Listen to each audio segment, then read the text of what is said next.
Am I the jerk for refusing to visit my newborn niece after my brother's actions 2 years ago? So here's the full scoop on why I'm not exactly eager to pack up and visit my brother and his new kiddo considering everything that's gone down. I'm a 34-year-old dude and the past couple of years have been nothing short of a roller coaster for me. The hardest hit came 2 years ago when I lost my wife to cancer.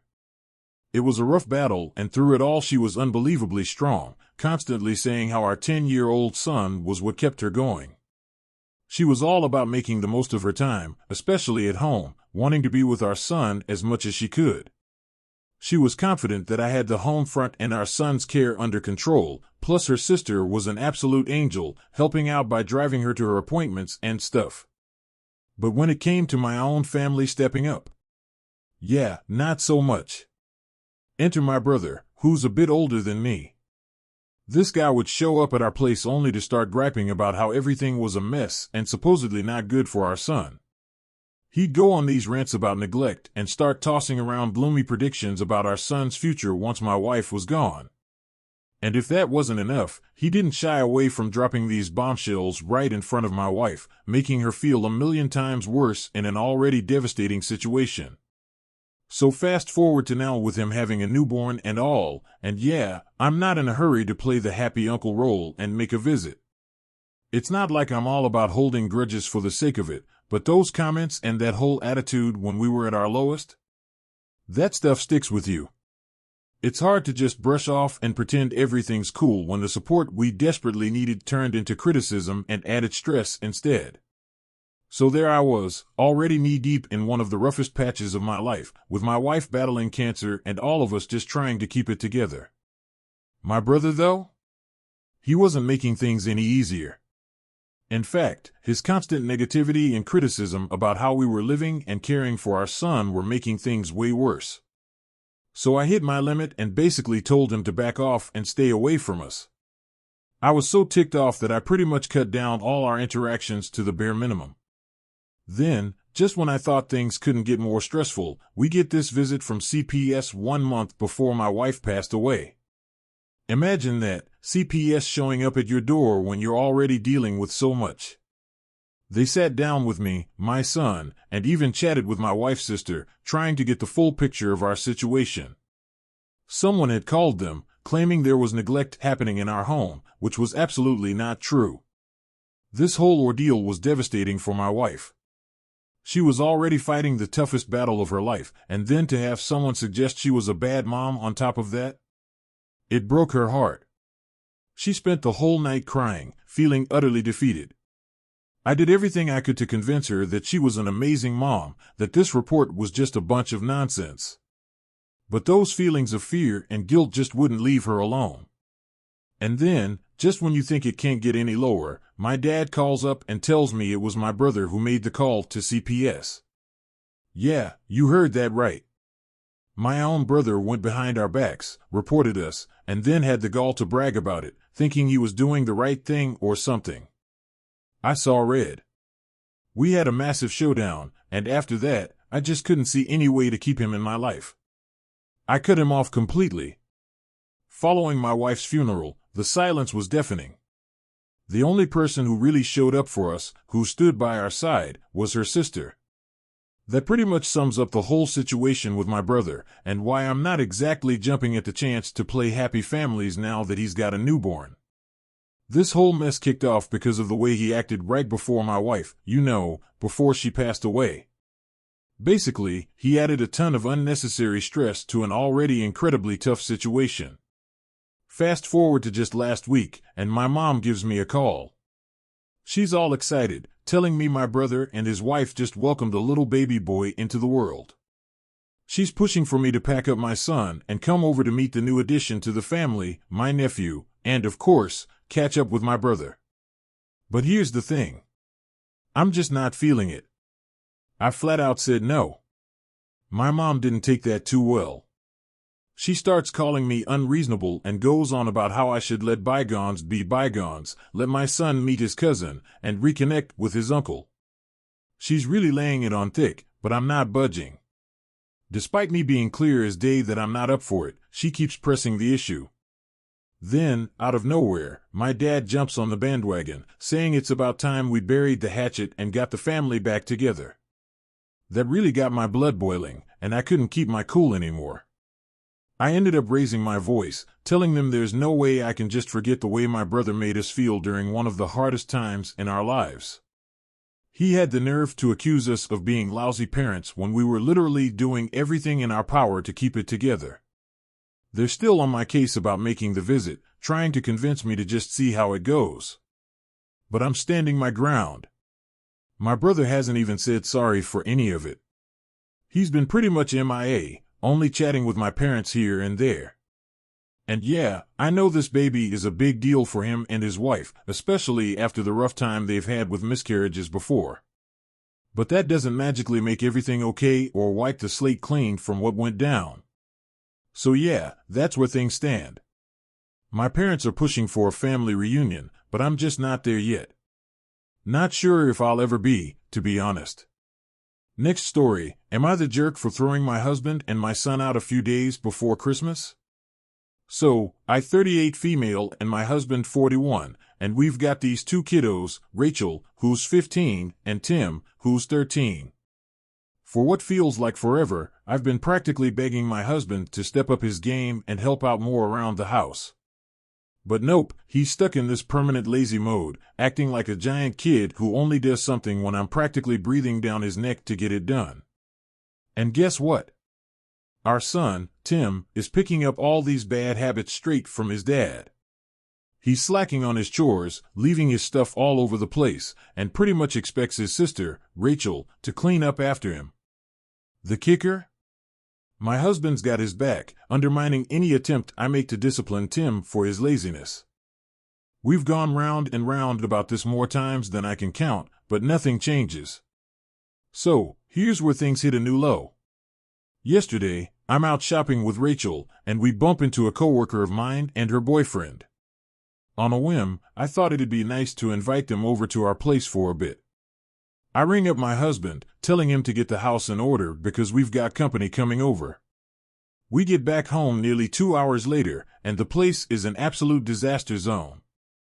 I was mortified. My friend tried to play it off like it was no big deal, but I caught that look she shared with her boyfriend. Total embarrassment. We managed to hang out for like 20 minutes in the tidied-up living room before they had to take off. That was the final straw for me. I laid into my husband and Tim, telling them they needed to pack up and get out until they could figure out how to show me some respect and actually contribute around the house. Things escalated, we had a massive blowout, and eventually they caved and left. Honestly, I'm just at my wit's end with the whole situation. It feels like I'm the only one trying to keep our home from turning into a complete chaos, while they're just fine living in a mess and not caring how much it stresses me out. So yeah, that's the saga of how I ended up kicking my husband and son out until they decide they can be part of the team here. After I hit my breaking point with their lack of help around the house, I told them they needed to pack their bags and head out for a while. My son, he's been on the phone calling from the motel where they've ended up, practically begging me to let them come back home. But I laid down the law. He's got until 2024 to convince me he's changed, and only then might I consider letting him back. As for Christmas and New Year's, they're definitely not on the guest list this year. I'm planning to have the whole family over to my place, and it's going to be just us. Maybe I'll let my son, Tim, back after the holidays, but when it comes to my husband, well, I'm still mulling that one over. My mom and my sister, they're not exactly cheering me on here. They think I'm being way too tough, especially on Tim, but I'm standing my ground. I reckon a bit of tough love is exactly what he needs to snap out of it. And as for my husband, yeah, my patience is running thinner than thin. I'm barely fazed by whatever he thinks at this point. Now, flipping the script to that wild paternity test drama, because why not throw in some more chaos, right? I'm 27, been hitched to my guy for a couple of years, and we just welcomed a baby girl into the world 5 weeks back. Here's where the plot thickens. Our little one shows up with blonde hair and these pale blue peepers, which totally threw my husband for a loop. We're both rocking the brown hair and eyes, so he just couldn't make heads or tails of it. Despite my attempts to explain how sometimes kiddos are born with lighter features that change over time, he was having none of it. He got all worked up, demanded a paternity test, and even dangled the threat of divorce if I didn't play ball. So I agreed, thinking it might calm the storm. Meanwhile, he's decided he needs some space and has been holing up at his parents' place, spreading the drama and leaving me to navigate the newborn stage solo. Talk about an added layer of stress I did not need. My mother-in-law hits me up with a call that's pretty much a threat straight out of a courtroom drama. She's all like, "If that kid ain't my son's, I'm gonna make sure you regret it big time in the divorce." Talk about stress, right? But hey, I wasn't totally alone in this soap opera. My sister was my sidekick through the whole thing, helping me take care of my little one while all this craziness was unfolding. The day we've all been waiting for finally arrives. The paternity test results are in. My husband, probably feeling a mix of nerves and curiosity, comes over so we can face the music together. We're sitting on the couch, kind of like we're about to watch some season finale, except this is real life. We open up the envelope and bam, the plot twist. He's 100% the daddy. You should have seen his face. It was like he couldn't decide if he wanted to laugh or cry, his eyes nearly popping out of his head. I couldn't hold back. I hit him with an "I told you so" and started laughing, not at him really, but at the whole absurdity of the situation. But plot twist number 2. He doesn't see the humor at all. He goes from shocked to annoyed faster than you can say drama. And suddenly, I'm the villain for finding the funny side. We end up in this argument where he's mostly the one doing the talking and I'm just standing there thinking, is this really happening? Enter my sister, kind of like a commercial break in our little domestic dispute. And suddenly my husband decides he needs some air or whatever and heads back to his folks. But wait, there's more. The mother-in-law, who must have gotten the recap from my husband, calls me up to lecture me about how I'm basically the worst for laughing. And just for good measure, she follows up with a series of texts the next day, each one a variation on the theme of "you're so mean." So here I am wondering if I'm really the baddie in this episode of our family drama. I mean, the whole situation was tense, sure. But that moment of truth was just so out there, I couldn't help but laugh. Am I really the jerk for finding a bit of humor and the craziness of it all? I'm genuinely curious what others think. Was my laugh a step too far or just a human reaction to a wild ride? Next story. Am I the jerk for wanting to go to college, even though my siblings need me? So here's the deal. I'm a 17-year-old girl and I've got this big family, like really big. I'm talking about being the eldest of 9 kids. We've got a whole range of ages in the mix from 15 years old down to 2 years old. My mom, she's doing the single mom gig, working super hard to keep us all fed and clothed. But a lot of what we live on comes from child support. Since a bunch of us have different dads, I'm technically a half-sister to most of my siblings. But that doesn't change how much I care about them. I treat them all the same and love them to bits. I started working at 14 to help bring in some extra money. My typical day is like a marathon. I'm up early getting the kids ready for school or set up for virtual learning. Then I'm off to my own classes. As soon as school's out, I head straight to my job and don't get home until just before midnight. Even when I'm in class, I've got one eye on my 2-year-old brother and making sure the other kids are doing their schoolwork. My mom's got a job at this little restaurant working from the crack of dawn until early afternoon. By the time she gets home, she's so wiped out that all she can do is sleep. She's exhausted and I get it. But here's where things get complicated. Lately, I've been thinking about my future, about going to college. I haven't talked to my mom about it yet, but I've been secretly looking into colleges, financial aid, and some schools that are pretty far away. We're talking 600 to 700 miles far. Well, my mom found out. She saw what I was researching on my laptop and totally lost it. She started crying, saying there's no way she could afford to send me to college and that she wouldn't be able to manage taking care of my siblings without my help. I felt awful, like I just dropped a bomb on her. We sort of left the conversation hanging, but in my head, I'm not giving up on the college dream. So there's this college just one state over that's pretty much everything I've been looking for. It's got the major I'm super into, and bonus, it's actually more affordable than the big-name schools a bit further out in my own state. I was buzzing with excitement about it and decided to share the news with my mom, thinking she'd be all for it. Well, let me tell you, that conversation did not go as planned. My mom went from 0 to 100 real quick, slamming me with how I was being selfish for even thinking about leaving the family. She laid it on thick, saying if I bounced, I'd basically be dooming the family to fail without me. Her reaction was so intense that she started yelling and crying, and then my siblings, catching on to the vibe, got all teary too. It turned into this huge emotional mess that left me feeling super torn up inside. On one side, I'm wrestling with not wanting to come off as this selfish person who puts her own future above her brothers and sisters, but on the flip side, I'm just wiped out, you know? Running on barely 4 hours of sleep, my days are this never-ending cycle of work, looking after the little ones and trying to keep up with my own school stuff. I get that life's tough and I've got to roll with the punches, but man, it's getting to me. I see other kids my age living it up, hanging out, having a blast, and here I am, missing out because I've got these huge responsibilities. I know deep down I've got to do right by my siblings, but that doesn't make it any easier. So here I am, stuck in this massive dilemma, trying to figure out if I'd be the worst person ever for deciding to go to college. I mean, I've got plans to help out financially from afar, tapping into financial aid and maybe a loan to make sure I'm not a burden on the family purse, but still, the guilt is real. I feel pretty lousy for even thinking about abandoning my family for a shot at my own future. Next story. Am I the jerk for telling my mom you haven't had a good relationship in a long time and wanted to go live with my dad? I'm a 16-year-old girl, and there was a time when my mom and I were pretty tight, but then, about 6 years ago, she starts dating and eventually marries my stepdad, Gary, and let's just say things took a nosedive from there. Gary has this son, Ian, who's 19 now, and Gary acts like Ian's the king of the world or something.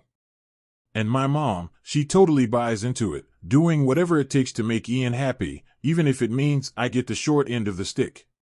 When they first moved in, Ian decided he wanted my room. Boom, I'm kicked out and shuffled off to another room to make things easier. Then, Ian's 16th rolls around, and he's got his heart set on a car. Guess who had to wait another year to get braces because of that? Yep, me. Spring break comes, and Ian wants to jet off on some fancy trip.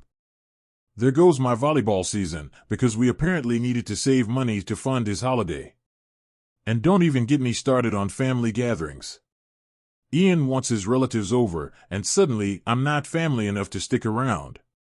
My mom just rolls with all of this, acting like it's totally fine and shouldn't bother me at all. Meanwhile, my dad's been out of the country, but we've kept in touch through FaceTime. He's been hearing all about this drama and is pretty upset by it. Well, he's back now and has thrown out this lifeline, offering me a chance to move in with him. And honestly, I'm not seeing a single reason why I should say no. So, I finally spilled the beans to my mom, telling her I want to move in with my dad. As expected, she loses it, asking me why on earth I'd want to do that. She's all, but we used to be so close. How could you think of leaving? She's completely baffled, like this is coming out of nowhere. I laid it out for her, saying our relationship hasn't been great for a long time, all thanks to her following Gary's every whim and letting Ian walk all over us. Last story. Am I the jerk for telling my parents I resent them for pushing me to spend so much time with my sister? So, I'm 17, right? And I've got this younger sis who's 14. Basically, since we were just little kids, my folks have been super into the idea of us being like two peas in a pod, spending heaps of time together. There have been moments when they've straight up told me to ditch my own plans just so my sis wouldn't feel left out. Picture this. My absolute bestie was throwing this epic birthday bash at a water park, a place I'd been hyped about for ages. But nope, my parents decided it wasn't a good fit for my then 4-year-old sister, so I was left out, staring at the invite like it was a golden ticket I couldn't use. Total bummer, right? Fast forward a bit, and there's like this brief chill period when I'm between 13 and 15, where they kind of backed off. But the second I start juggling school and a job, they're back on it, full throttle, pushing for sister time again.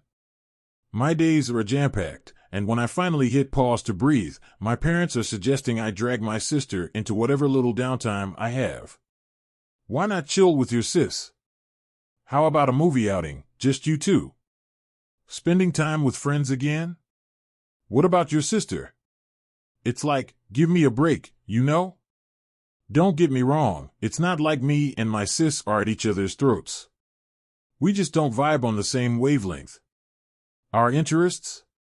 They're on different planets. Sure, I hang out with her a bit because, well, she's my sister.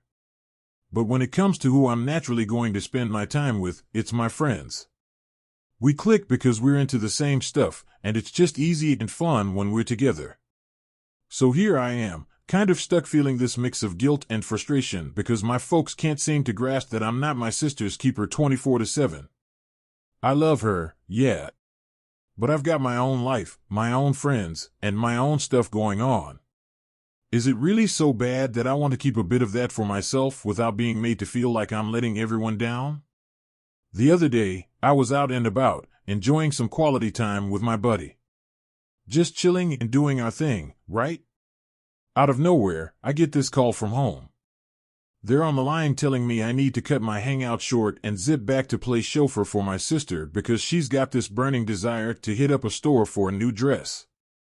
I'm there like, hold up, I've already got plans. But they hit me back with, guess what? Your plans have just been updated. Family time is on the agenda now. So I dragged myself back home, and I'm not gonna lie, I was pretty steamed. I finally spill all my frustrations to them, saying how I'm really over this whole being glued to my sister's side thing. Like, I love her and all, but does that mean I gotta ditch my friends every time she wants to do something? I tried explaining to my folks that there's gotta be some balance, you know? I should have my own life, be able to chill with my friends without feeling guilty for not including my sister in literally everything. And I pointed out, isn't it kinda normal for siblings, especially when there's a bit of an age gap, to have their own separate activities and interests? But nope, my parents were having none of it. They brushed off my concerns, saying they're just being typical parents, that spending time with your sibling and switching up plans for them is just part of the sibling deal. That's when I had to remind them about all those times back in the day when I'd miss out on parties and get-togethers because they insisted on making everything a family package deal. Not everyone was thrilled about having my little sister tag along, and I ended up missing out on a lot because of it. Some of my friends, or even their parents, didn't extend invites my way, knowing it would mean an automatic +1 in the form of my sister. My parents' take on that? They shrugged it off as everyone else's issue, not theirs. I laid it out for them, I blamed them for all those missed opportunities, and told them straight that forcing me to spend time with my sister wasn't making up for any of it. Now, I'm sitting here, mulling over the whole mess, wondering if I'm in the wrong for wanting some space and freedom, for wanting to make my own plans without feeling like I'm abandoning ship. So, am I the bad guy here for wanting a bit of independence, and not wanting every moment of my free time to be dictated by family obligations?